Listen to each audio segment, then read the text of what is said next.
Dr. B.L. Vaishnav, Jai Narayan Vyas University, Jodhpur. Dr. Rajiv Jain ji, ex-Dean and Head, Faculty of Commerce and Management. Mr. Sanjeev Talwar, young professional in the Ministry of Labor and Employment, Government of India.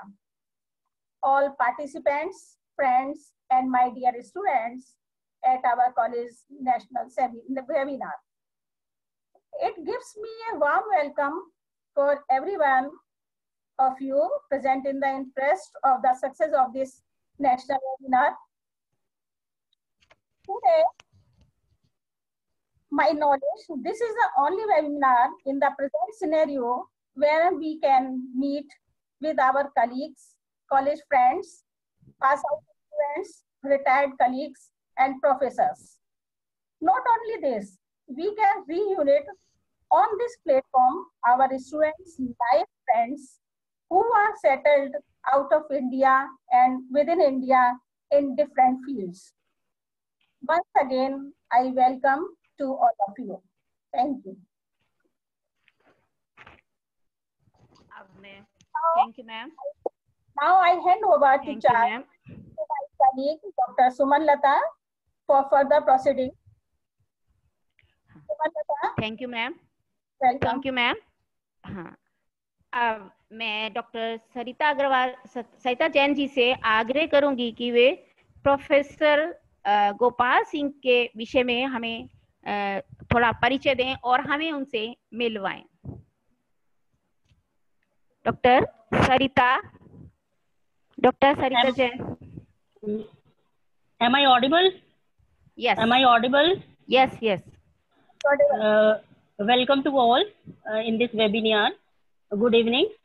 मैं इस webinar में सबका स्वागत करती हूँ। Doctor Gopal Singh ji Naruka ji is a well-known personality in the field of economics. He worked as a head department of economics, administration and financial management, and worked as a principal of Government College, Kota. He was also the counselor of IGNOU.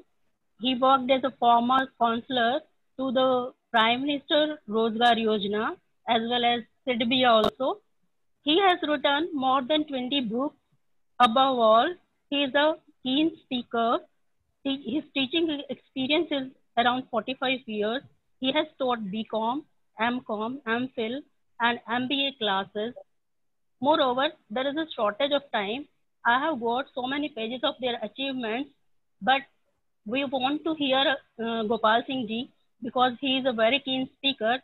So in the short time, I have read only some few achievements of Dr. Gopal Singh ji. Over to Suman Lata ji. हाँ, thank you सरिता। हमें गोपाल जी से परिचित कराया और ये बताया कि वो कितने फील्ड्स में वर्क कर चुके हैं और कहाँ कहाँ वो कार्य कर रहे हैं। इतने महान व्यक्तित्व ऐसी हस्ती से हमें परिचित कराने के लिए सरिता आपका धन्यवाद। अभी मैं मीनू अग्रवाल जी से आग्रह करती हूँ कि वो पहले हमें हमारे आज के मुख्य अतिथि के बारे में तो बता ही दें। जब वो हमारे साथ जुड़ जाएंगे तो हम उनसे फिर से मुलाकात कर लेंगे। एटलीस्ट हमारे सभी प्रतिभागियों को पता होना चाहिए कि हमारे जो मुख्य अतिथि हैं वो कौन है। Doctor Meenu Agarwal ji. Thank you, Suman ji. Professor R.L. Godara ji, presently working as Vice Chancellor, Vardhaman Mahavir Open University, Rajasthan. He has awarded Emeritus Fellowship by University Grant Commission, UGC, New Delhi, and Joint Professor Emeritus Department of EAFM, University of Rajasthan, Jaipur. He served and serving on several UGC, AICTE, ICSSR, NEC, CEC, and many other committees as an expert. 37 research papers have been published in various national and international level journals. He has guided more than 33 candidates for PhD and MPhil degree. 9 books have been also written by him. He had awarded Scrolls of Honor for expectational services rendered in the field of education from several services. He has delivered many presentations at national and international conferences, seminars in the form of invited, plenary, keynote address, chairperson, and chief guest also. He has visited many countries like Geneva in Switzerland, Abu Dhabi, UAE, Shanghai, China, New York, USA, Toronto, Canada, Thimphu, Bhutan, and Muscat, Oman, to get academic research experiences and exposure. Since last nearly four decades of experience in teaching and research, and also he held varied universities administrative position at him Alma Mater University of Rajasthan, Jaipur. Hemchandracharya, North Gujarat State Government University, Patna, had awarded NAAC A grade in second cycle accreditation when he served as Vice Chancellor for the period of 3 years, that is 2013 to 2016. He shares his views and experience with other universities. He believes again in transferring the university to beyond world-class level and supporting decision-making, reporting, and quality assurance across the universities. Thank you. Suman ji next. Thank you ma'am. हाँ, thank you ma'am. आपने बताया, हमें हमारे अतिथि से परिचित कराया. अभी वो हमारे बीच में नहीं है, लेकिन समय तो हम उनका इंतजार नहीं कर सकते. बहुत जल्दी थोड़ा सा शुरू तो करना ही होगा. हाँ, जब हमारे बीच में वो होंगे हम उनसे फिर मिलेंगे. इतनी महान हस्ती जो देश और विदेशों में अपना वर्चस्व फैला रहे हैं, ऐसे अतिथि का हम स्वागत करते हैं. और अब मैं इसके बाद डॉक्टर सारिका जैन सारिका गर्ग से अनुरोध करती हूँ कि वे BL वैष्णव जी से हमें परिचित कराएं. Doctor Sarika Garg. Over to Sarika.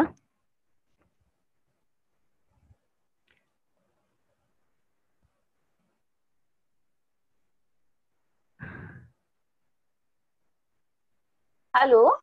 Hello. हाँ, थैंक यू. मैंने एक बार पढ़ा था, जो लोग दूसरों को पढ़ते हैं और समझते हैं वो बुद्धिमान होते हैं, लेकिन जो लोग खुद को पढ़ते हैं और समझते हैं वो प्रबुद्ध होते हैं. कुछ ही इसी ही तरह का व्यक्तित्व धारण किए हुए हैं आज के हमारे स्पीकर प्रोफेसर VL वैष्णव जी. मैं हमारे महाविद्यालय कार्यक्रम के अध्यक्षा प्रोफेसर मीनू अग्रवाल जी को आभार व्यक्त करती हूँ, जिन्होंने मुझे इनका जीवन परिचय पढ़ने का अवसर प्रदान किया. VL Vaishnav ji 1985 University of Jodhpur, PhD on Regional Rural Bank in India in 1977 University Rajasthan Jaipur, Master of Commerce with specialization in Finance Management, First Division with First Position. Position held Professor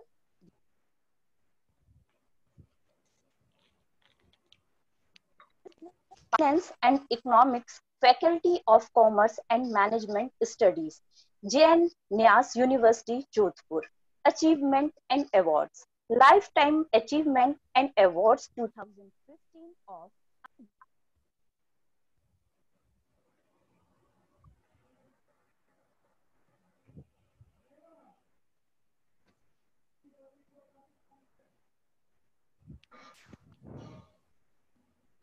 international and national journals are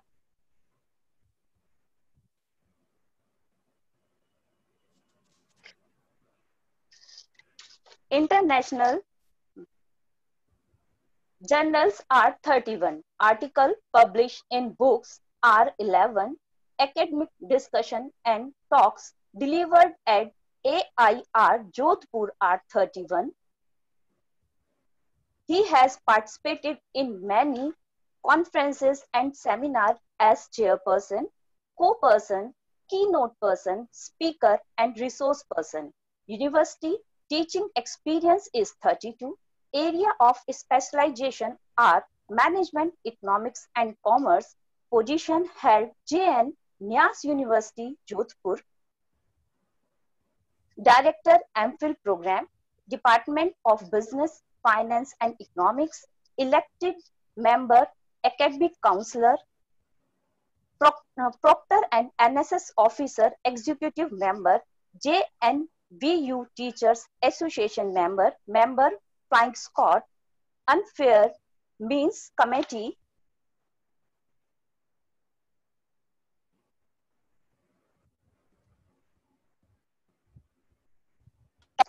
observer and subject expert. 4. Selective board of higher professional bodies.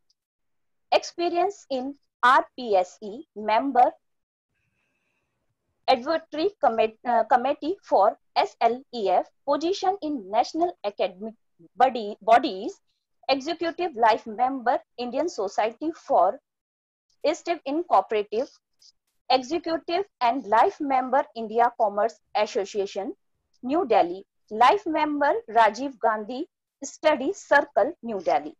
Research experience 28 years, PhD and MPhil supervision 15, evaluation of PhD thesis including Viva in university and college are 16.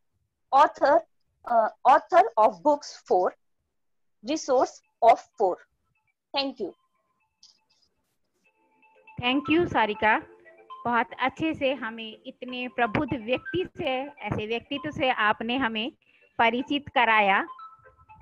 धन्यवाद sir. Sir आपका बहुत बहुत welcome, आपका स्वागत है इस webinar में। अब आप हमारे साथ जुड़ भी चुके हैं। इसके पश्चात मैं डॉक्टर सरिता जैन जी से आग्रह करती हूं कि वे प्रोफेसर राजीव जैन जी से हम सभी को परिचित कराएं। Doctor Sarita Jain. Thank you Suman ji. Dr. Rajiv, this is my privilege to introduce Professor Rajiv Jain.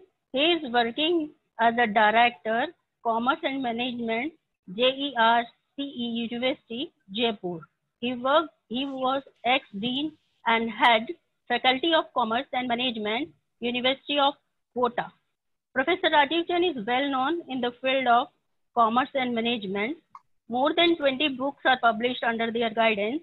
24 research scholars have completed their PhD work under the guidance of Professor Rajiv Jain. Many publications are in the name of Professor Rajiv Jain. He has visited many countries for academic as well as business purposes. And there is 20 pages of their achievements in front of me. But because of the shortage of time, I'm not able to read all these pages. So, sir, welcome in this webinar. So, over to Suman ji.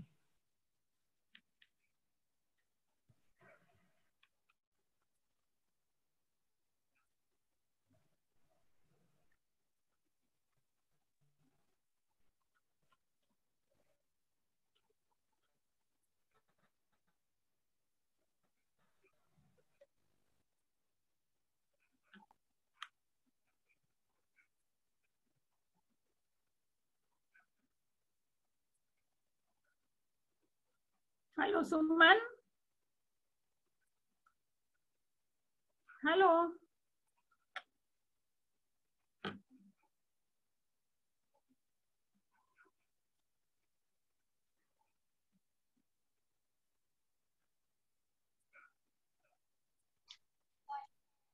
Okay hello. हाँ, thank you सरिता, बहुत अच्छे से हमें आपने परिचित कराया। मेरे को उसको अनम्यूट करना ही ध्यान नहीं रहा। तो राजीव जैन जी, आपका तहे दिल से स्वागत करते हैं। अब मैं डॉक्टर सारिका गर्ग जी से अनुरोध करती हूँ कि वे राजीव तलवार जी से हम सभी को परिचित कराएं। डॉक्टर सारिका गर्ग। संजीव तलवार। संजीव तलवार जी। हाँ, अच्छा, थैंक यू। इंसान के परिचय की शुरुआत भले ही उसके चेहरे से होती है, लेकिन उसकी संपूर्ण पहचान उसकी वाणी, विचार एवं कार्यों से होती है।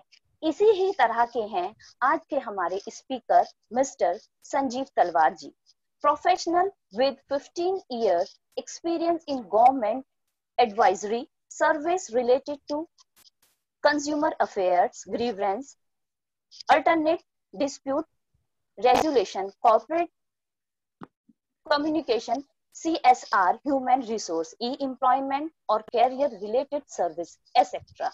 Presently working as young professional in the Ministry of Labour and Employment, Government of India as part of core team for National Career Service. His area of interest are corporate social responsibilities, corporate communication, career management, career counseling, consumer affairs, banking, financial services, insurance, stock and brokerage.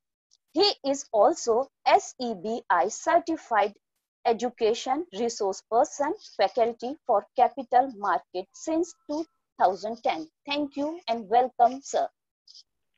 Thank you Sarika. अभी आपने हमें फिर एक इतनी बड़ी हस्ती से मिलवाया और आपने भी बताया कि चेहरे से पहचान होती है, पर इनका तो वर्क सभी का इतना अच्छा है और आपने सबने इतने अच्छे से हमें समझाया और हम सभी एक दूसरे से अब परिचित हो चुके हैं। सभी अतिथियों को हम जान चुके और अतिथियों की उपलब्धियों को भी सुना। अभी हमारे बीच एक ऐसी हस्ती है, एक ऐसा व्यक्तित्व है जिसका वैसे तो परिचय उनके लिए परिचय की किसी की मोहताज नहीं है, पर लेकिन वे हमारे महाविद्यालय की विदुषी, कर्मठ एवं बहुत ही महत्वाकांक्षी महिला ममता माँ की तरह हम सभी को पर अपना प्रेम उड़ेलने वाली डॉक्टर मीनू अग्रवाल जी। डॉक्टर मीनू अग्रवाल जी महाविद्यालय में महाविद्यालय की स्थापना वर्ष से ही कार्यरत हैं। आपने अनेकों राष्ट्रीय अंतर्राष्ट्रीय संगोष्ठियों में प्रतिभागिता की है। आपने बहुत सारे शोध पत्र भी प्रस्तुत किए हैं। इतना ही नहीं, आपके अंडर में अब तक 25 शोधार्थियों ने अपना शोध कार्य भी पूर्ण किया है। आपने बहुत सारी पुस्तकों का लेखन भी किया है। आपने 2 मेजर प्रोजेक्ट और माइनर प्रोजेक्ट भी किए हैं। और इतना ही नहीं, आजकल तो आप YouTube पर के माध्यम से विभिन्न कहानियों, कविताओं और विभिन्न दृश्यों के माध्यम से कोविड से बचने के लिए समाज से अपील करती हुई भी दिखाई देती हैं। आप ऐसी आपके परिचय के बारे में मैं क्या कहूँ, मैं तो आपकी स्टूडेंट हूँ और आपके लिए बहुत सारा क्या क्या ना बोलूँ, मेरे पास बहुत सारा है बोलने के लिए, लेकिन फिर भी समय इतना ही है, मैं इतना ही बोलूँगी।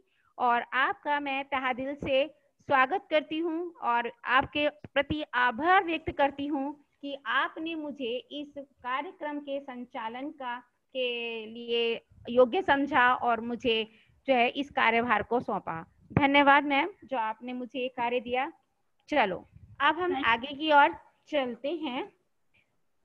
कार्यक्रम क्योंकि अब जो हमारा कार्यक्रम है वो तकनीकी कारणों से बहुत थोड़े समय के लिए ही चला पाते हैं। साधनों के माध्यम से, जो तकनीकी साधनों के माध्यम से चलने के कारण समय शॉर्टेज होता है और हमारे बीच में इतने प्रबुद्ध लोग बैठे हुए हैं, इतने प्रबुद्ध वरिष्ठ वक्ता हैं जिनको सुने बिना यहाँ पर इस वेबिनार को अटेंड करना ही बेकार है। अगर हम नहीं सुन पाते हैं तो हम अपने समय को व्यर्थ किए बिना अपने कार्यक्रम की ओर चलते हैं। और आज का हमारा विषय है चीन पर से भारत की निर्भरता में कमी कैसे। आज चीन जो है चीन का जो व्यापार है हमारे बीच में काफी बढ़ गया है। भारत चीन का व्यापार या कारोबार जो है किस प्रकार से वृद्धि हुई है, इस बात का अंदाजा हम सिर्फ इस बात से लगा सकते हैं कि इस शताब्दी के पूर्व में, जब ये शताब्दी शुरू हुई थी, यानी कि सन 2000 में हमारा व्यापार केवल 3 अरब डॉलर का था, जो 2008 में बढ़कर करके 51.8 डॉलर यानी 51.8 अरब डॉलर का हो गया। इतना ही नहीं, 2018 में दोनों के बीच में कारोबारी रिश्ते इतने मजबूत हो गए, इतने ऊंचाइयों पर पहुंच गए कि दोनों के बीच में व्यापार 95.54 अरब डॉलर पहुंच गया। इतना ही नहीं, भारत के राजदूत भारत के जो राजदूत हैं चीन में, उन्होंने बताया कि जून 19 में उन्होंने ये दावा किया है।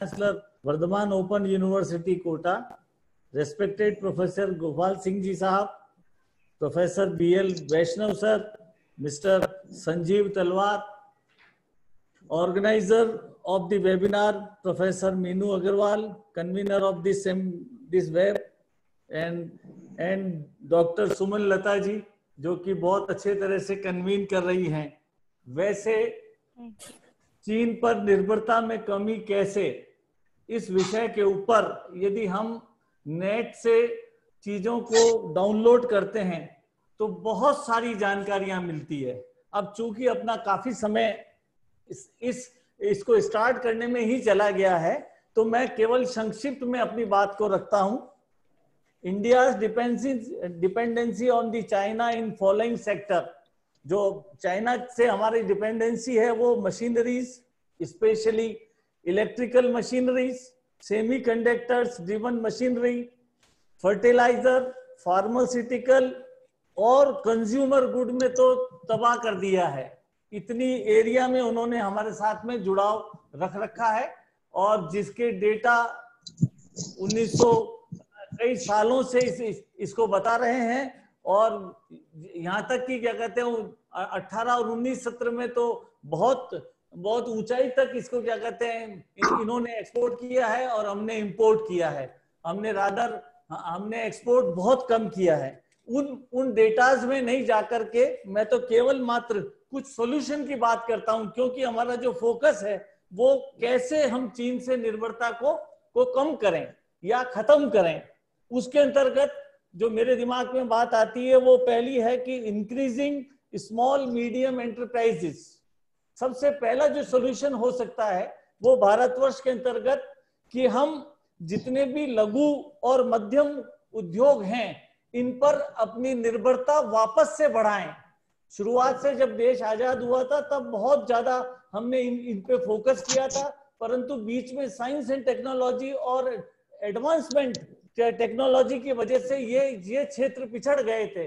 अभी जो 20 लाख करोड़ की जो पैकेज हुआ है उससे भी हम सोचते हैं कि इस उद्योग को, इस प्रकार के जो क्या कहते हैं एंटरप्राइजेस हैं, इनको एक प्रकार से संबल मिलेगा। इसके साथ जो जुड़ी हुई बात है वो है स्वदेशी की।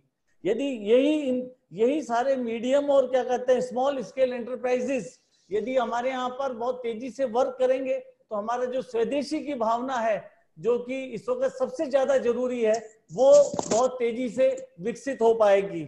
हमारा इसके साथ में, मैं वैसे तो ये एक बात ही ऐसी है जिसपे हम घंटों बात कर सकते हैं, परंतु बहुत ही शॉर्ट में सारी बात रखना चाहूंगा। दूसरी बात आती है मेक इन इंडिया। जो मेक इन इंडिया भी हमारे इसी प्रयास से हमारे को स्वदेशी और फिर मेक इन इंडिया के माध्यम से हम एक प्रकार से चाइना को बीट कर सकते हैं। और तीसरी बात जो हमारे प्रधानमंत्री ने अभी इसी समय कही है वो है आत्मनिर्भर भारत। अब आत्मनिर्भर भारत बनाने के लिए हमको मेक इन इंडिया, स्वदेशी और अपने क्या कहते हैं जितने भी स्मॉल एंड मीडियम एंटरप्राइजेस हैं इनके ऊपर बहुत फोकस करना होगा। दूसरा सॉल्यूशन जो मेरे दिमाग में मेरी तरफ से आ रहा है वो है इन्वेस्टिंग इन स्टार्टअप्स। आजकल सबसे ज्यादा जोर, अब यदि क्या कहते हैं हमको चाइना को एक प्रकार से कम करना है तो उसके लिए हमको स्टार्टअप्स में जोर देना होगा और स्टार्टअप्स में बहुत इन्वेस्ट करना होगा। इससे एक जो फायदा होने वाला है वो बेरोजगारी की समस्या में समाधान मिलेगा, क्योंकि लोग रोजगार की तलाश में निकलते हैं, पढ़ लिखने के बाद में रोजगार की तरफ जाते हैं। और यदि हम स्टार्टअप पे जाएंगे तो वो रोजगार लेंगे नहीं बल्कि रोजगार देने की तरफ बढ़ेंगे और देश में एक सही विकास की राह पड़ेगी। तीसरी बात जिसको हम एम्पावरिंग यूथ कहेंगे, हमारे देश में 65 से 70 युवा ऐसे हैं, % ऐसे लोग हैं जो कि युवाओं में आते हैं और उनके सामने ये जो आज यदि हमारे देश की सही शक्ति है, ह्यूमन रिसोर्स है, तो वो युवा शक्ति है। इसको हमको पहचानना चाहिए और इन्हीं के ऊपर सेल्फ डेवलपमेंट की बात करनी चाहिए, इन्हीं लोगों को इनोवेटिव करना चाहिए, इन्हीं लोगों को क्रिएटिविटी की तरफ से ले जाएं, तो हम वास्तव में हमारे देश को एक नई दिशा दे सकते हैं। क्योंकि हमारी जनसंख्या का जब 70% हिस्सा या 70% लोग युवा हैं, तो उसमें तो बहुत शक्ति है, और उनके अंदर ये सेल्फ डेवलपमेंट की बात करके और इनोवेटिव बात करके हम बहुत आगे बढ़ सकते हैं और हम इस दिशा में प्रोग्रेस कर सकते हैं। इसके अलावा promoting local vendors and artisans to reach the global market, हम जितने भी हमारे क्या कहते हैं गांव स्तर पर, धानी स्तर पर, या क्या कहते हैं राज्य स्तर पर जितने भी जो आर्टिस्ट लोग हैं और जो लोकल वेंडर्स हैं, इनको एक तरीके से विश्व के क्या कहते हैं बाजार में तो या विश्व बाजार तक पहुंचाने में पूरी मदद की जाए, तो हम अपने इस टैलेंट को जो कि गांव में या शहर में ही रह जाता है, उसको इंटरनेशनल लेवल पर ले जा करके और हम एक प्रकार से अपना वर्चस्व स्थापित कर सकते हैं। ठीक इसी प्रकार से हमने developing in IT hubs and enlarging its reach to benefit the common man for business expansion, हमारा देश आजाद हुआ तब से, जब जवाहरलाल नेहरू क्या कहते हैं पहले प्रधानमंत्री बने, उन्होंने बेसिक जो जितनी भी क्या कहते हैं एक जिसे कह सकते हैं कि देश आत्मनिर्भर कैसे हो, उसके लिए बड़े बड़े उद्योगों की स्थापना की। उस समय की आवश्यकता अनुसार आईआईटीज बनाई गई, आईआईएम्स बनाए गए, देश में एम्स हॉस्पिटल लगाए गए और सेना का सशक्तिकरण करने के लिए सारी कार्रवाइयां की गई, जिसका परिणाम है कि आज देश 70 साल में काफी आगे बढ़ गया है। और अब टेक्नोलॉजी में चूंकि हम विश्व में आईटी सेक्टर में हम बहुत जाने जाते हैं, ऐसी स्थिति में मेरा कहना यहाँ पर है कि हम आईटी को डेवलप और करें, क्योंकि वो आज के समय का सबसे ज्यादा इंपॉर्टेंट एस्पेक्ट है। हम यदि आईटी की बात करते हैं तो हमेशा मशीन लर्निंग और ये क्या कहते हैं ये एक प्रकार से जितनी भी आज की जो टेक्नोलॉजी है उसमें हम बहुत आगे हैं और हम बहुत आगे बढ़ सकते हैं। इसके बाद में जो मेरे दिमाग में बात आती है वो स्टॉपिंग ब्रेन ड्रेन। हमारे जो देश के जो युवा हैं, जब हमने बात युवाओं की परंतु होता यह है कि वो यहाँ से पढ़ लिख करके और विदेशों की तरफ मुंह कर लेते हैं, क्योंकि उनको वहां बड़ा पैकेज मिलता है और वो वहां चले जाते हैं और उस देश के विकास में अपना सहयोग देते हैं। यदि हम इनको जाने से रोक पाए, उनको उन्हीं की क्षमता के अनुसार उन्हीं की क्या कहते हैं यहाँ पर भारतवर्ष में उनको रोजगार दिया जाए, तो मैं ये सोचता हूँ कि ये भी एक अच्छा कदम होगा।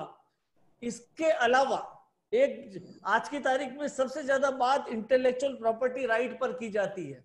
इस इंटेलेक्चुअल प्रॉपर्टी राइट के अंतर्गत यदि हम ज्योग्राफिकल इंडिकेशन, ट्रेडमार्क और कॉपीराइट्स की बात करें तो बहुत सारे आविष्कार, बहुत सारी बातें जो हमारे देश के अंतर्गत हमारे युवा वर्ग जो कि कर रहे हैं, वो सब यदि हम इन पे फोकस डालें और हमारी पॉलिसीज में इस प्रकार के रिफॉर्म्स करें जिससे कि क्या कहते हैं यहाँ का जो भी काम है वो किसी भी तरह से वो विदेशों में नहीं जाया जाए और यहाँ के लोगों को उसका पूरा लाभ मिले और हम उसी की जो रॉयल्टी है वो सारी बातों के ऊपर हम विकास कर सकते हैं।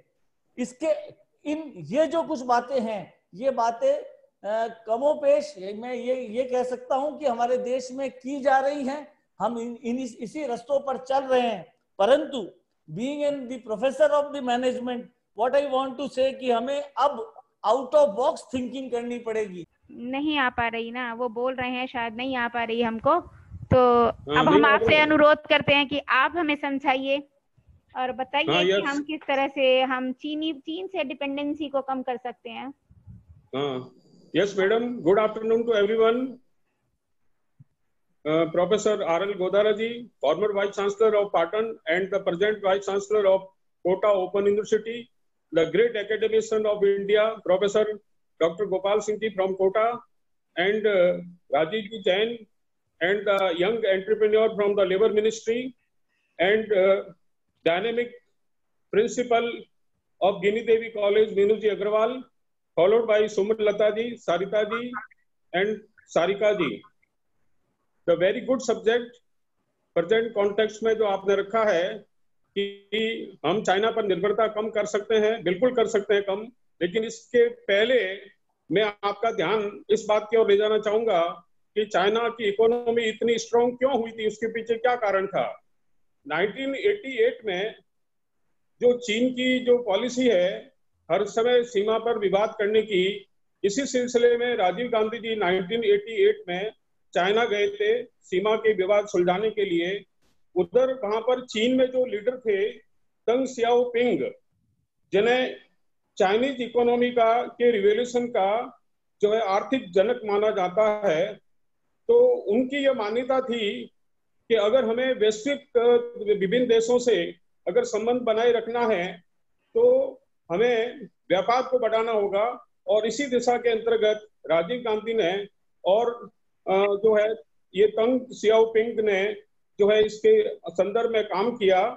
और उन्होंने आने वाली पीढ़ियों को, खुद ने ही काम नहीं किया बल्कि आने वाली पीढ़ियों को यानी चीनी अर्थव्यवस्था की पीढ़ियों को यह एडवाइस दिया कि अगर आप संसार से जुड़ना चाहते हैं, विश्व की शक्तियों से जुड़ना चाहते हैं, तो अपनी महत्वाकांक्षाओं को दबा करके और अपने व्यापार को आपको मतलब बनाना होगा और एक उचित अवसर का इंतजार करना होगा। इस सलाह को, उनकी इस एडवाइस को, इनकी इस इकोनॉमिक एडवाइस को चीनी नेताओं ने माना और चीन इस तरह से आगे बढ़ता गया। लेकिन अनफॉर्चुनेटली 1997 के अंदर उनकी डेथ हो गई और उसके बाद जो चीन के नेता जो हैं उन लोगों ने उनकी आर्थिक शक्ति को आधार मान करके और उन्होंने पॉलिटिकल पावर को आगे बढ़ाया। दूसरा बैकग्राउंड में आपको उस तरफ ले जाना चाहता हूं कि चाइना की जो ये पॉलिसी है कि हर समय सीमा पर विवाद खड़ा करना, इसके पीछे सबसे बड़ा कारण यह है कि ईसा के 500 साल पहले वहां पर एक फौजी जनरल हुए थे और उन सुनजू और उन्होंने किताब लिखी थी और उस किताब में ये लिखा था कि जंग यानी लड़ाई की बेहतरीन कला क्या हो सकती है। और उसका सार यह था कि बिना लड़े ही दुश्मन को परास्त कर दीजिए।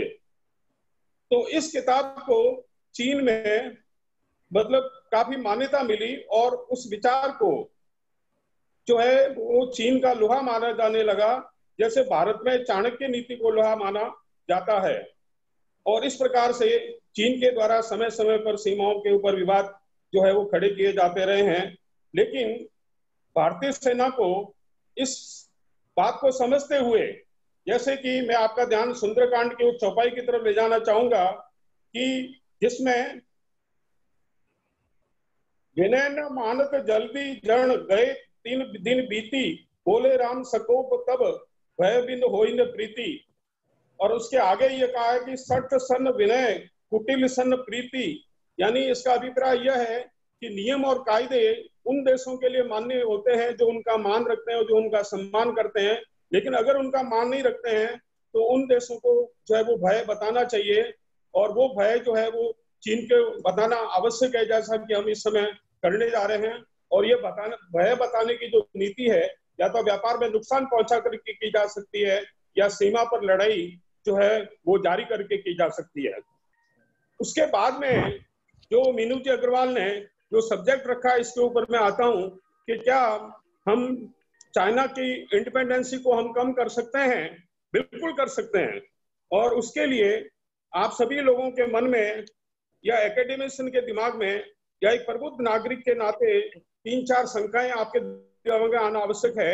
और वो शंका मेरे दिमाग में भी है और उसका उत्तर भी मैं आपको देने जा रहा हूं। सबसे पहली शंका यह है कि क्या आपको लगता है कि चीन के सामान का बहिष्कार सफल होगा? ये एक प्रश्न के रूप में अगर हम लें तो इसका उत्तर होगा, जरूर होगा। क्यों होगा? कि इसके लिए अगर ये भारत तय कर ले कि चीन को हमें टक्कर देनी है और इंपोर्ट को हमें कम करना है, तो अगर हम ऐसा बिल्कुल दृढ़ निश्चय कर लें तो हम ऐसा जरूर कर सकते हैं। क्योंकि हम सभी इकोनॉमिक्स के विद्यार्थी हैं और इकोनॉमिक्स के विद्यार्थी होने के नाते प्रोडक्शन के लिए लैंड होना चाहिए, लेबर होना चाहिए और सस्ती कैपिटल होनी चाहिए। तो अगर भारत के अंदर सरकार, इंडस्ट्री और व्यापार ये तीनों ईमानदारी से मिलकर के काम करें तो उस स्थिति में भारत के प्रत्येक जिले में 45 एकड़ से 50 एकड़ की जमीन जो है वो आइडेंटिफाई करनी चाहिए, जहां पर मैन्युफैक्चरिंग यूनिट को एस्टेब्लिश किया जा सके। नंबर 2, जो है कैपिटल जो है सस्ता लोन इनको प्रोवाइड होना चाहिए। और तीसरी बात जो है वो लेबर हमारे यहाँ पर चूंकि पॉपुलेटेड कंट्री है इसलिए लेबर हमारे यहाँ पर सस्ता है और कंजप्शन बिहेवियर हमारे यहाँ पर लार्ज डिमांड रहेगी। इसलिए अगर हम इस बात के ऊपर गंभीरता से ध्यान दें तो 4-5 साल के अंदर हम जो है वो चीन का इंपोर्ट जो है वो समाप्त कर सकते हैं। दूसरी जो है शंका वो ये आती है कि व्यापार और राजनीति ये दोनों शामिल नहीं हो सकते। व्यापार और राजनीति को दोनों को अलग अलग करना होगा। यानी इसका अभिप्राय यह है कि जो राजनीति करने वाले हैं वो राजनीति करें, हमारे नेता कूटनीति का ध्यान रखें, लेकिन व्यापार जो है व्यापार के नियमों के अनुसार और शुद्धता से होना चाहिए। जैसे मैंने आपको बताया था कि चीन की इकोनॉमी के जो जनक जो थे और वो चूंकि 1997 के अंदर जो है वो निकल गए, मतलब उनकी डेथ हो गई। उसके बाद में या लगभग 2000 के अंतर्गत 1998 के अंतर्गत जो है चीन की इकोनॉमी के आधार के ऊपर भारत के अंदर ये सर्वे किया गया कि भारत के व्यापार में जो है वो चीन का आधिपत्य कैसे हो सकता है। तो उस स्थिति में वहां पर जो है ये सर्वे करने के बाद में ये मालूम हुआ कि भारत में जो है वो सस्ती वस्तुएं अगर लोगों को प्रोवाइड की जाए तो वहां का मार्केट कैप्चर किया जा सकता है। और इस दिशा में इस स्टडी के आधार के ऊपर चीन ने काम करना शुरू किया और उसके बाद में जो है चूंकि हमें सस्ता माल मिलने लगा और हम आयात करने लग गए। 2010 के अंदर भारत में, जबकि 2000 के अंदर जो है हमारा ट्रेड डेफिसिट 0 के बराबर था, लेकिन 2010 में भारत का जो है वो इंपोर्ट 10.7% बढ़ा, जो फिस्कल ईयर 18 के अंतर्गत जो है वो बढ़ करके जो है करीब 17% हो गया, जो वापस घट करके 2020 के अंदर जो है 14% रह गया है। यानी जो 76 अरब डॉलर का जो इंपोर्ट था उसको घटाने में हम सफल हुए हैं और अभी फिस्कल ईयर 2020 के अंदर जो है इसको 65 अरब डॉलर तक हम ले आए हैं। यानी हम जो है वो अगर सोच लें, दृढ़ निश्चय कर लें, मतलब हेलो हेलो, आवाज आ रही है? हाँ जी सर। हाँ, यस।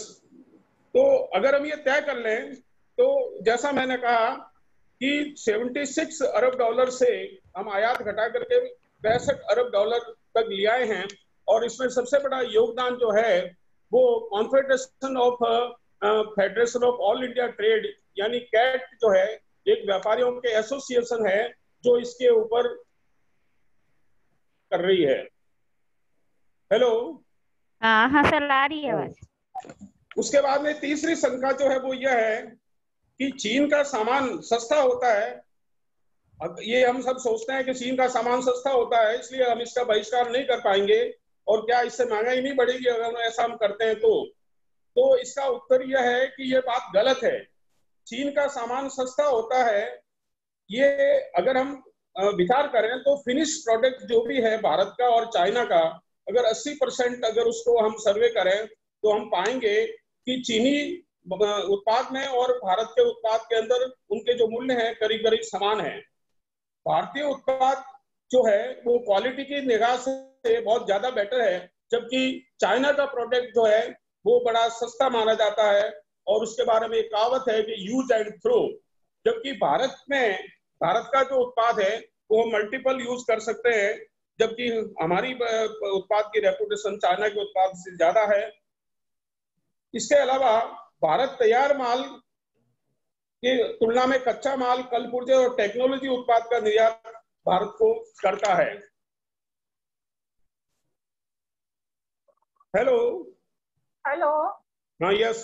तो कैट ने, ये जो कैट संस्था जिसका मैंने जिक्र किया, इन्होंने 2020 से काम करना शुरू कर दिया है और दिसंबर 21 तक जो है वो इन्होंने करीब 500 वस्तुएं आइडेंटिफाई की है जिसके लिए बहिष्कार का उन्होंने विचार जो आंदोलन शुरू कर दिया है और उसमें बहुत हद तक हम सफल हुए हैं। और ऐसा अनुमान है कि अगर हम जो है चीन से कच्चे माल का हम आयात बंद कर दें तो हमारा टोटल 20% जो है वो इंपोर्ट जो है वो कम हो जाएगा। उसके बाद चौथी शंका जो आती है वो ये है कि हमारे पास चीन का और कोई विकल्प है क्या। तो इसका उत्तर यह है कि हम सीरियसली अगर ये कहें तो भारत की किसी सरकार ने सीरियसली इस पर विचार कभी नहीं किया कि चीन का विकल्प क्या हो सकता है। लेकिन इस समय अगर हम विचार करें तो ताइवान, वियतनाम, जापान, दक्षिणी कोरिया, यहाँ तक कि ऑस्ट्रेलिया से भी हम अगर माल का आयात करते हैं तो चीन पर निर्भरता हम काफी मात्रा में कम कर सकते हैं। आपको यहाँ पर एक बात कहना चाहूंगा कि अगर हम दृढ़ निश्चय कर लें और अगर स्थितियां ऐसी होती है तो हम जो है किसी भी चीज का उत्पादन कर सकते हैं। जैसे फॉर एग्जाम्पल कोविड-19 के बारे में किसी ने नहीं सोचा था कि ऐसी स्थिति आएगी, लेकिन आज आप देखिए भारत की ऐसी स्थिति में है कि जो है वेरी शॉर्ट पीरियड के अंतर्गत हम पीपीई किट, मास्क और वेंटिलेटर के उत्पादन में काफी देशों से हम जो है वो आगे लीडिंग प्रोड्यूसर के रूप में हम आज अपना स्थान रखते हैं और हम कुछ देशों को प्रोवाइड करने की स्थिति में भी हैं। यानी कहने का अभिप्राय यह है कि भारत के पास ऐसी प्रतिभाएं हैं जो अगर हम उनको सही ढंग से उनका उपयोग करें और हमारे दृढ़ निश्चय का अगर उनको काम में ले जाए तो we can produce anything in India and that we can export and we can जो wind up imports from the China. और पांचवी शंका जो है वो यह है कि भारतीय बाजारों पर चीन का दबदबा कैसे बढ़ा। तो इसके बारे में मैंने ऑलरेडी आपको ये कहा है कि चीन के जो आर्थिक जनक जो कहे जाते हैं तंग सियाओपिंग, उनकी वजह से जो है वो चीन के इकोनॉमिक प्रॉस्पेरिटी बढ़ी है और इस इकोनॉमिक प्रॉस्पेरिटी बढ़ने की वजह से जो है वो चीन का दबदबा भारत के अंतर्गत और दूसरे देशों के अंतर्गत बढ़ा है। लेकिन अगर हम इसको इकोनॉमिक पावर को हम फिर से बढ़ाएं और पॉलिटिकल पावर को और इकोनॉमिक पावर को दोनों को हम अलग अलग करें और ईमानदारी से इनको जो है दोनों को अलग अलग रहने दें तो उस स्थिति के अंतर्गत जो है हम चीन से हमारा बहिष्कार या हम इंपोर्ट जो है वो रिड्यूस कर सकते हैं। आप देखिए कि चीन ने सस्ते सामान की ऐसी बात हमारे दिमाग में बैठा दी कि होली और दिवाली के ऊपर जिन जिन वस्तुओं की हमें आवश्यकता होती है मतलब उनका मार्केट उन्होंने कैप्चर कर दिया और हम उन सारी चीजों को जैसे मीनू जी ने भी बताया था कि बाथरूम से लेकर के किचन तक सारे प्रोडक्ट जो है वो हम काम में ले रहे हैं। लेकिन अब हम ये अच्छी तरह से समझने लग गए हैं कि चीनी का प्रोडक्ट जो है वो यूज एंड थ्रो है और हम अगर आपस में चर्चा करते हैं तो हम चीनी उत्पादों का बहिष्कार करने की स्थिति में हैं और हम उनसे घृणा करने लग गए हैं। और इस स्थिति में इस बहिष्कार की फील्ड के अंतर्गत जो है जो मैंने कैट का रेफरेंस लिया वो बहुत अच्छी तरह से काम कर रहा है और अगर उसको ईमानदारी से काम करने दिया जाए और उसमें भारत का सरकार का सहयोग रहे, इंडस्ट्री का सहयोग रहे, उद्योगपतियों का सहयोग रहे तो ये बहिष्कार की नीति जो है वो स्ट्रांगली और उसमें जनता का सहयोग आवश्यक है जो कि इस समय वर्तमान समय में बहुत जोरों से मिल रहा है। और इस तरह से हम चीनी अभी हमने 59 एप्स का भारत सरकार ने जो बंद किया है इसका काफी जो है वो चीन की इकोनॉमी के ऊपर प्रभाव पड़ा है। अब अगर हम ही अपने मन से दृढ़ निश्चय होकर इनका त्याग कर दें, इनका बहिष्कार कर दें तो हम जो है चाइनीज गुड्स को अपनी दुनिया से अपनी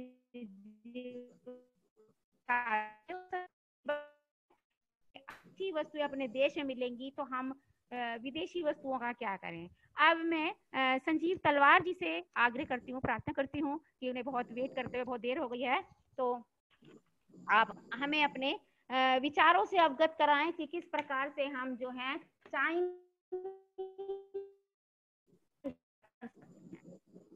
तलवार जी। Good evening everyone. So respected Godara sir and respected Gopal Singh sir and Rajiv Jain sir and Vaishnavi sir. So I actually heard everyone and it was such a pleasure, you know, listening to such a eminent personality. Actually, I have made one presentation. So can I share my screen with you? I'll just share my screen. Sure, sir. This presentation, can you all see the presentation properly? नहीं sir. अभी आपको presentation आ रही है? No. Sir, share कीजिए sir screen. Screen share पर click कीजिए.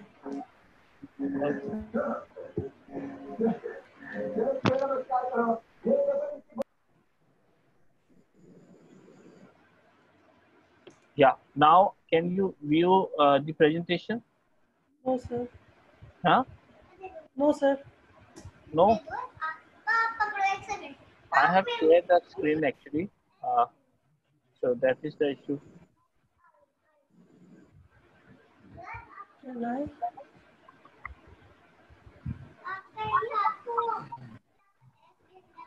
I'll just yeah, this presentation I think madam has shared. Sir? Yeah, I'll just go to the presentation. Because the whole topic is about reducing the dependency on Chinese goods. So the next slide is about the next slide, the overview of the China and India trade 2019 and 20. This is the latest data.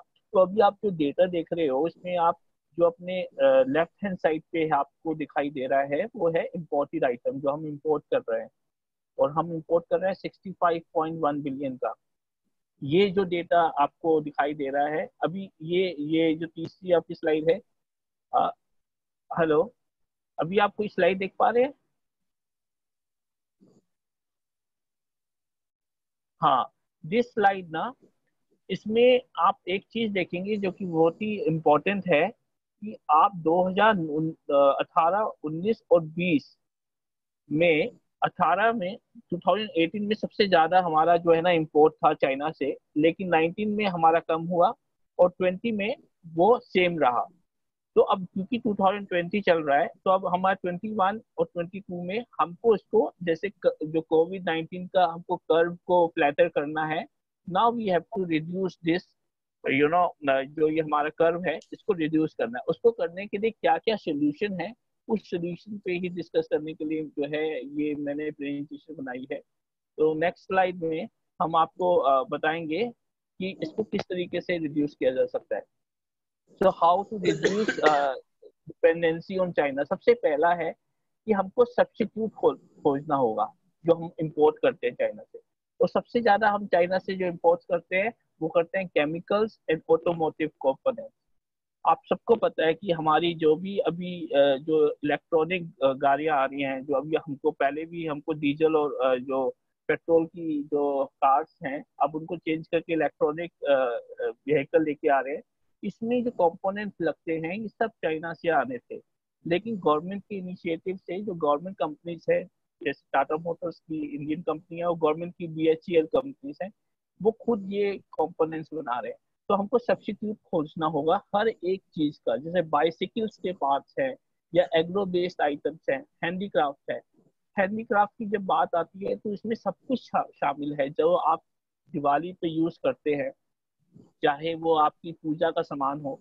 आप सबको पता है कि हम लोग जो है हिंदुस्तान के बहुत से लोग तो चाइनीज जो बने हुए भगवान की मूर्तियां होती हैं वही लेके आते हैं क्योंकि वो प्लास्टर की बनी होती है, वो सस्ती होती है।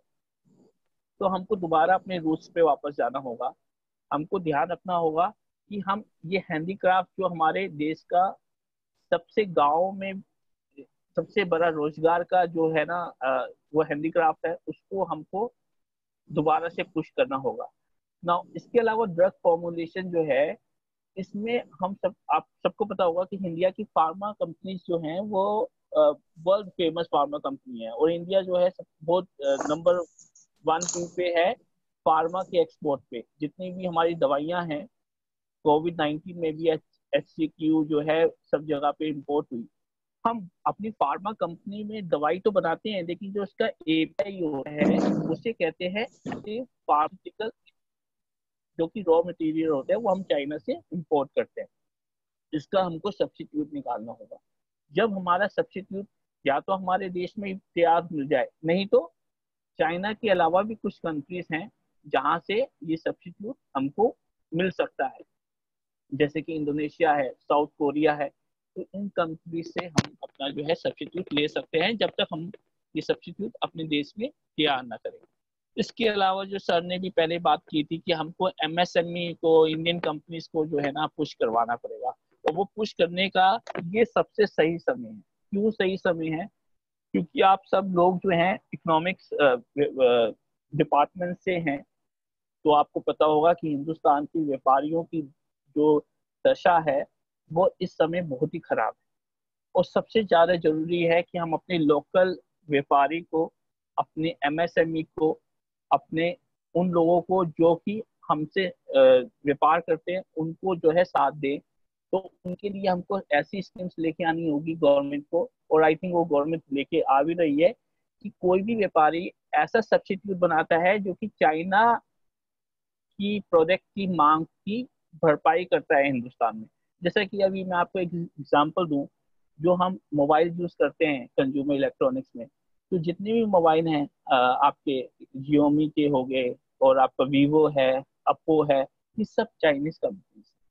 तो अब हिंदुस्तान की खुद की एक मैन्युफैक्चरिंग यूनिट्स हैं, जैसे कि सैमसंग ने इंडिया में बहुत सी मैन्युफैक्चरिंग यूनिट्स बनाई हैं। तो हमको जो है इन ऐसे ही हिंदुस्तान की खुद की कंपनी जो है कोई मोबाइल बनाती है, या मोबाइल नहीं बना पाती तो मोबाइल के कवर्स हैं, जो मोबाइल के कवर हैं आपको मालूम होगा, जो एक्सेसरीज हैं, जो आपकी हैंड्स फ्री हैं, जो आपके चार्जर्स हैं, ये सब कुछ चाइना से इम्पोर्ट होता है।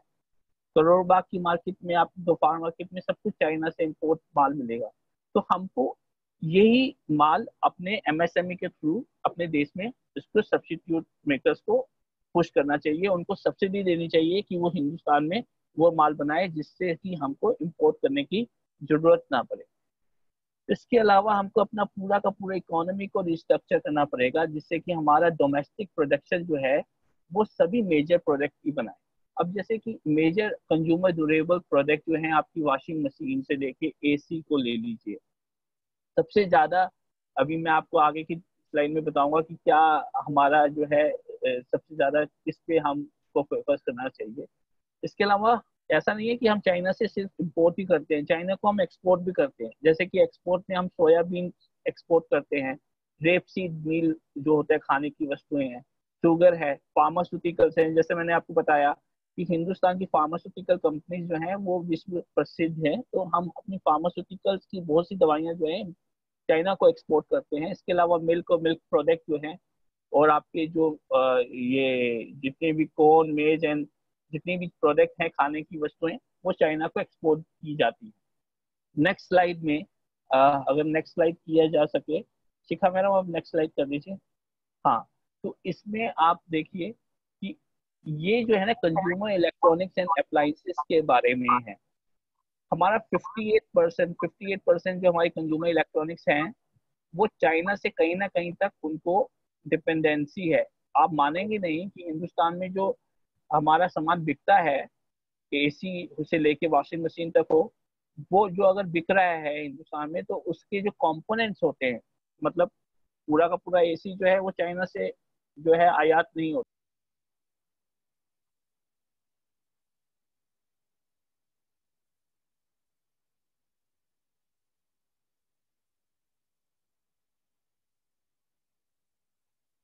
इश्यू जो है कंपोनेंट्स का, इसके बारे में एक स्टडी की गई है इस सियामा ने। सियामा जो है consumer electronic appliances manufacturing association है, उन्होंने बताया है कि सबसे कम जो हमारी निर्भरता है वो है वॉशिंग मशीन पे, और सबसे ज्यादा चाइना के आइटम में जो निर्भरता है वो एसी पे है। क्योंकि आपने देखा होगा कि एसी में जो ये एसी की एक जो आपकी गैस होती है, इसके अलावा एसी का कंप्रेशर होता है, वैसे ही आपकी रेफ्रिजरेटर में कंप्रेशर होते हैं, ये सस्ते दामों पे चाइना से मिलते हैं।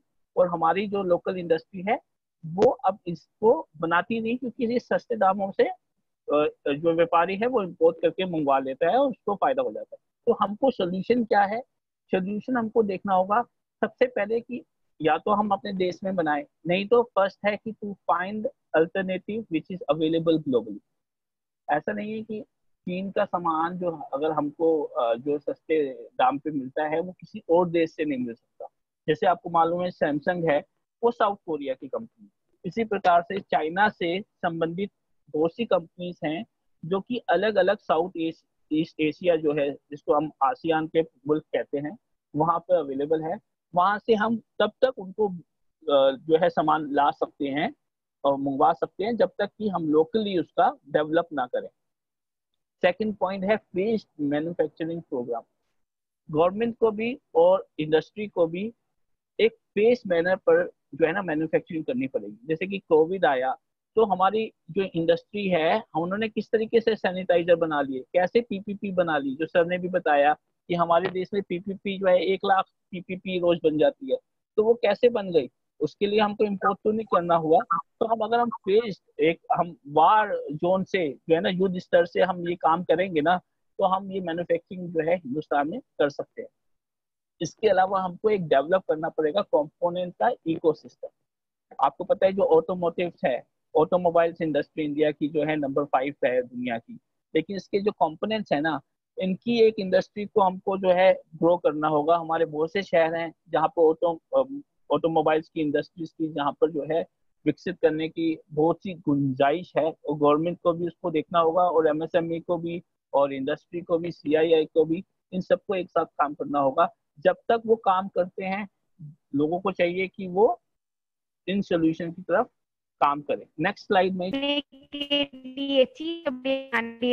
अग्रसर होता है जो व्यापारी, हमें ऐसा वो प्रोडक्टर जो मैन्युफैक्चरर है वो हमें नोटिस पे आता है, तो हमें सबसे पहले उस सरकार को उसी को सबसे पहले प्रायोरिटी देनी चाहिए। धन्यवाद संजीव सर, बहुत अच्छे से हमें समझाया है आपने। हाँ हेलो गोपाल सर, हाँ गोपाल सर आप हमें सुन पा रहे हैं? हाँ गोपाल सर आप बोल रहे हैं? हाँ तो हाँ बिल्कुल आ रही है सर, बहुत धन्यवाद। तो मैडम मैं थोड़ा सा ये है कि पहले तो बहुत बहुत धन्यवाद खास करके मीनू अग्रवाल जी का, क्योंकि उनसे चर्चा के बाद मैंने अपनी सहमति दी थी। तकनीकी बाधाओं के कारण मैं जुड़ नहीं पाया। हमारे सम्माननीय मुख्य अतिथि कुलपति प्रोफेसर गोदारा जी, दोनों हमारे मित्र हैं, प्रोफेसर राजीव जैन साहब और प्रोफेसर वैष्णव साहब, और संजीव जी तलवार साहब, आप सब जितने भी सहभागी हैं उन सब को मैं धन्यवाद और आभार प्रदर्शित करना चाहता हूँ। अब चूंकि इतनी तकनीकी बाधा हो गई और इतना समय निकल गया, तो मुझे लगता है कि बहुत संक्षेप में अपनी बात करनी है, और इसलिए संक्षेप में बात करनी है क्योंकि फिर आप है ना उन्हीं बात को दोहराएंगी, तो इसलिए मैं है ना थोड़ा सा भिन्न हट के बात करना चाहता हूँ कि हम कैसे चीन पर अपनी निर्भरता को कम करें। तो एक सीधा उत्तर तो यह है कि हम आयात ही ना करें, सरकारी प्रतिबंध लगा दें। दूसरा यह है कि हम अन्य देशों से आयात करें, जो सामान हम चीन से मंगाते हैं वो अन्य देशों से मंगाएं। तीसरा एक और विकल्प हो सकता है कि हम आयात प्रतिस्थापन की नीति पर चले जाएं, इम्पोर्ट सब्स्टिट्यूशन की नीति पर चले जाएं।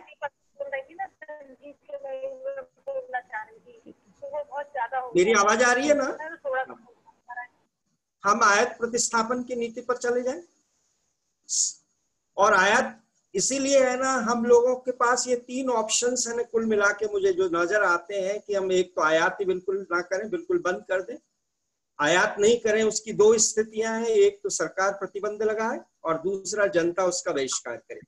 जनता के पास ये अधिकार है कि वो बहिष्कार करे, और जनता कर सकती है, लेकिन ये केवल अल्पकाल में होता है।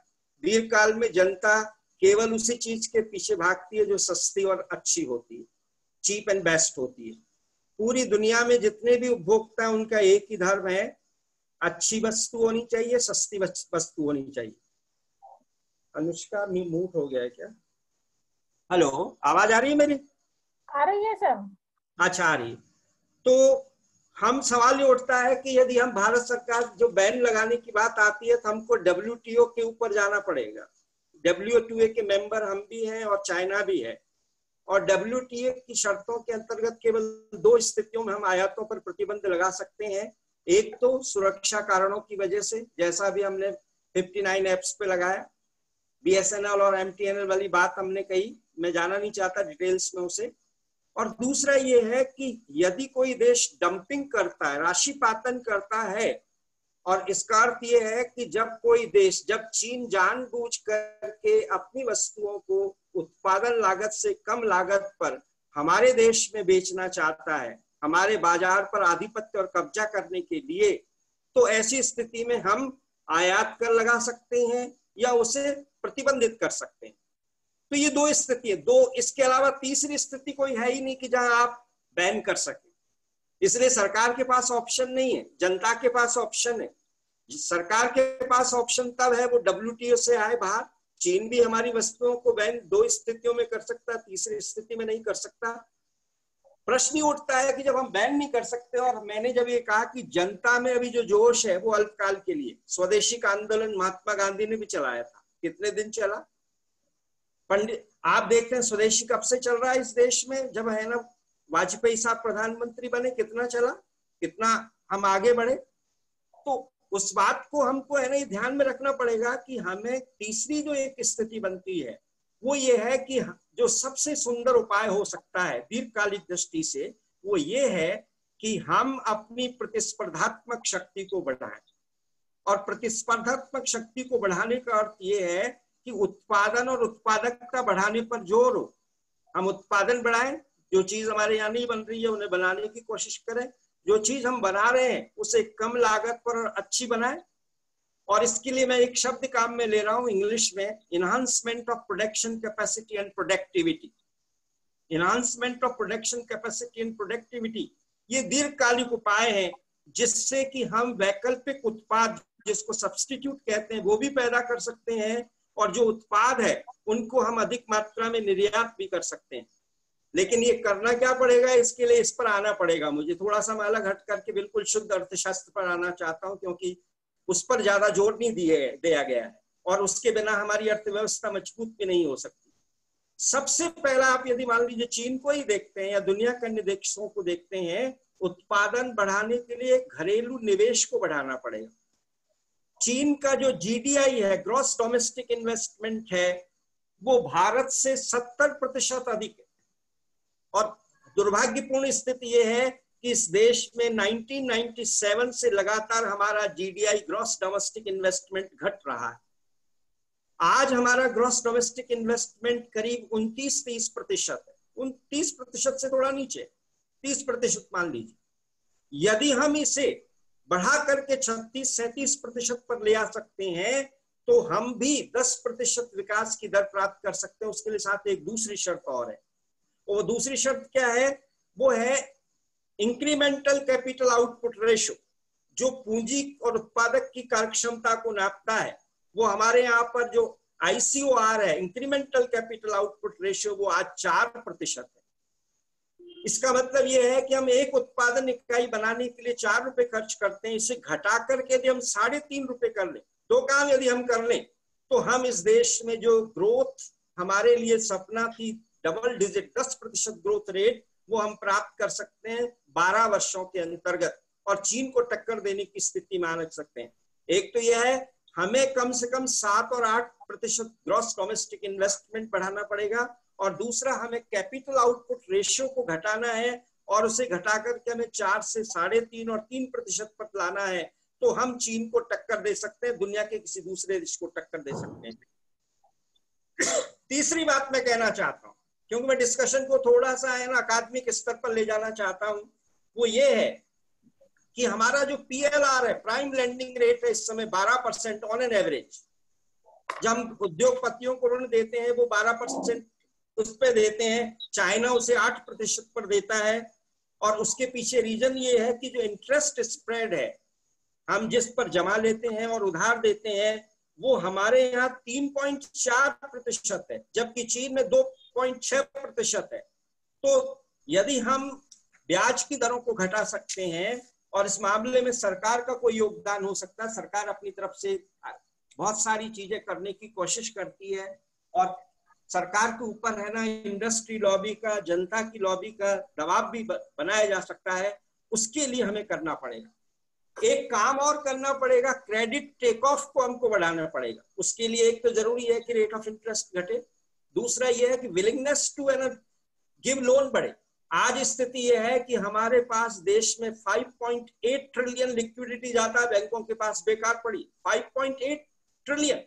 आप देखिए इतनी बड़ी राशि हमारे पास बेकार पड़ी हुई है, उसका हम उपयोग नहीं कर पा रहे, जबकि चीन हमसे 2.5 गुना, उसकी 2.5 गुना यदि हमारी उसकी क्रेडिट है ना टेक ऑफ कैपेसिटी ज्यादा है। एक काम और करना पड़ेगा हमें, बहुत छोटे से पॉइंट्स है लेकिन बहुत महत्वपूर्ण है, कि जो ह्यूमन डेवलपमेंट इंडेक्स है यूथ एम्पावर करने की बात कही थी राजीव जैन साहब ने, लेकिन उसके पीछे सवाल ये उठता है कि आप उसको एजुकेशन देनी पड़ेगी, अच्छी हेल्थ देनी पड़ेगी, उसको ट्रेनिंग और स्किल्स देनी पड़ेगी। आप जरा अंदाज देखिए, हमारा एसडीआई की तुलना में चीन का एसडीआई 1.29% ज्यादा है। उसमें बहुत सारी चीजें आती हैं, हेल्थ भी आती है, एजुकेशन भी आती है, लाइफ एक्सपेक्टेंसी भी आती है, पर कैपिटा इनकम भी आती है ह्यूमन डेवलपमेंट इंडेक्स में। और आप देखिए चीन में हेल्थ पर हमसे 3 गुना ज्यादा। उसने कोविड को कैसे कंट्रोल किया? हमारे पास तो स्थिति यह है कि सारे ताकत लगाने के बाद हमारा कोविड में है ना जो इन्फेक्शन है वो बढ़ता ही चला जा रहा है। एक और काम करना पड़ेगा, देखिए कि वहां पर है ना समाजवादी प्रजातांत्रिक अर्थव्यवस्थाएं नहीं है। हमारे यहाँ पर हम कहते हैं समाजवादी प्रजातांत्रिक अर्थव्यवस्था है, ओपन इकोनॉमी है।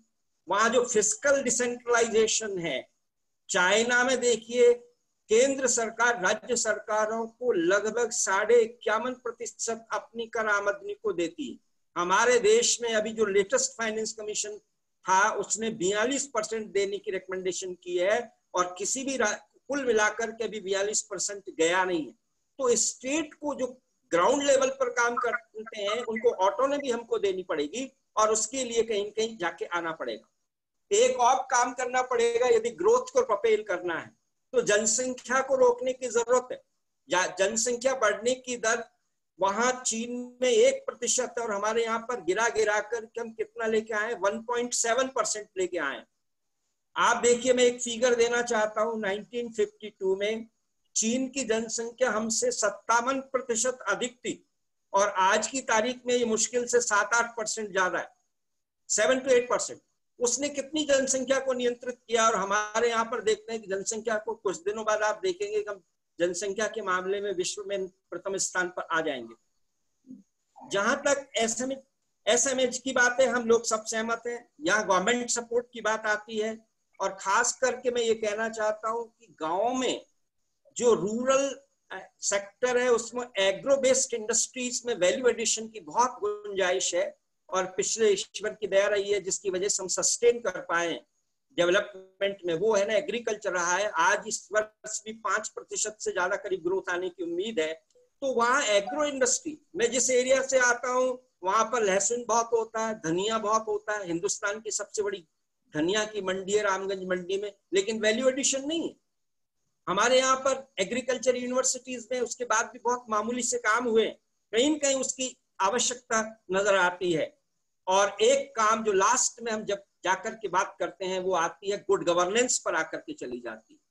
और गुड गवर्नेंस का मतलब ये है ब्यूरोक्रेटिक हर्डल्स को घटाना पड़ेगा, करप्शन को कम करना पड़ेगा, लाइसेंसिंग राज को तकनीकी दृष्टि से हट गया लिबरलाइजेशन के साथ, लेकिन प्रैक्टिकल की दृष्टि से नहीं हटा जो है। इस पर हमको कहीं न कहीं काम करना पड़ेगा, तब जाकर के हम चीन के साथ टक्कर ले पाएंगे। क्योंकि ऐसा नहीं है, ले सकते हैं, लेकिन यदि खाली हमें दृढ़ इच्छा शक्ति से नहीं, हमको ग्राउंड लेवल पर बहुत सारे उपाय करने पड़ेंगे। दृढ़ इच्छा शक्ति, हर देश आगे जाना चाहता है, लेकिन सवाल ये उठता है कि उसके लिए आपके पास सुनियोजित दीर्घकालिक रणनीति है या नहीं, long term economic plan strategy आपके पास है या नहीं, उस पर कहीं कहीं जोर देने की जरूरत आपको पड़ेगी।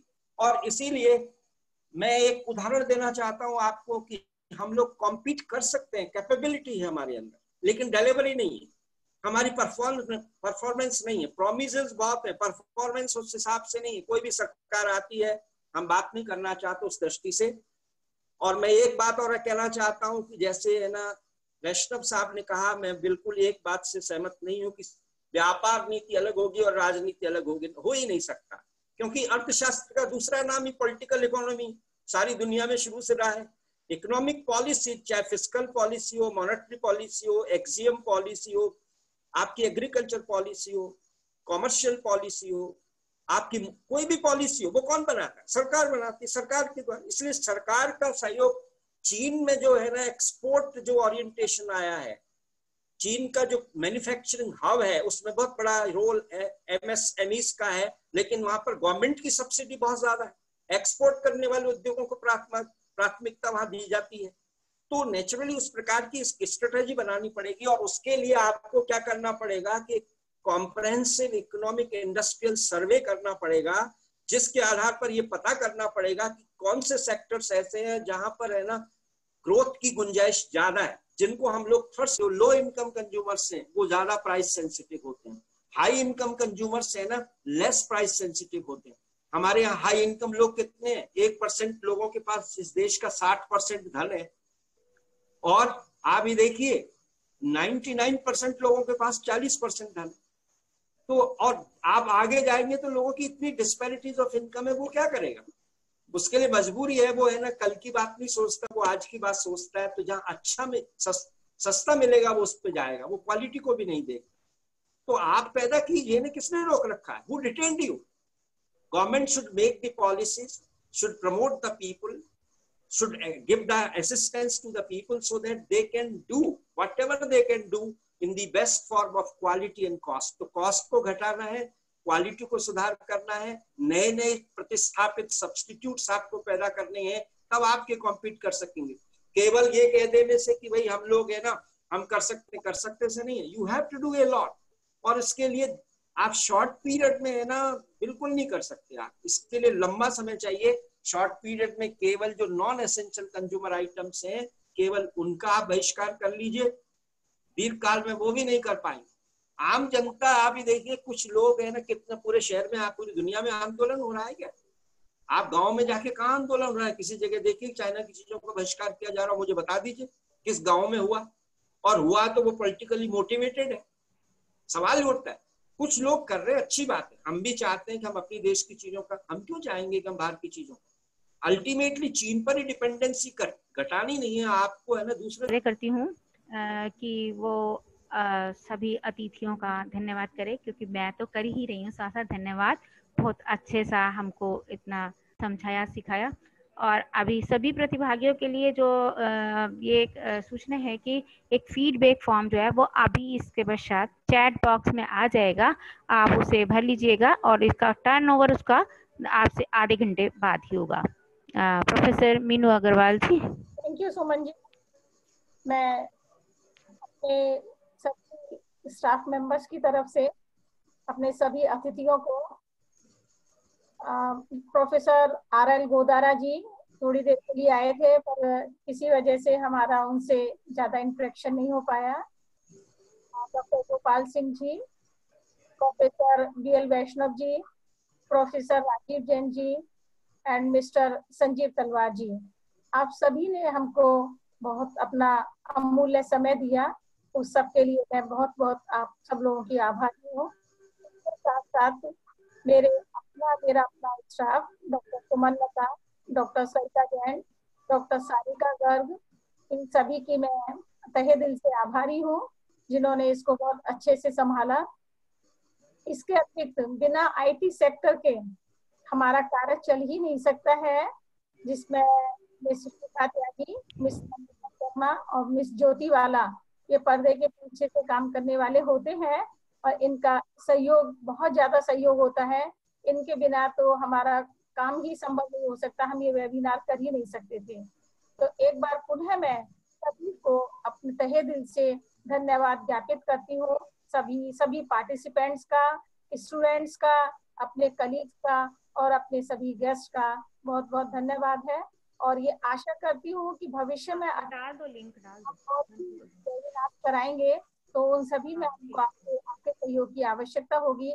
टाइम टू टाइम मैं आपको इन्फॉर्म करती रहूंगी, तो प्लीज आप अपना इतना सहयोग इसी तरह से बनाए रखें जैसे कि आज आपने मेरे साथ में अपना सहयोग रखा है। एक बार पुनः सभी का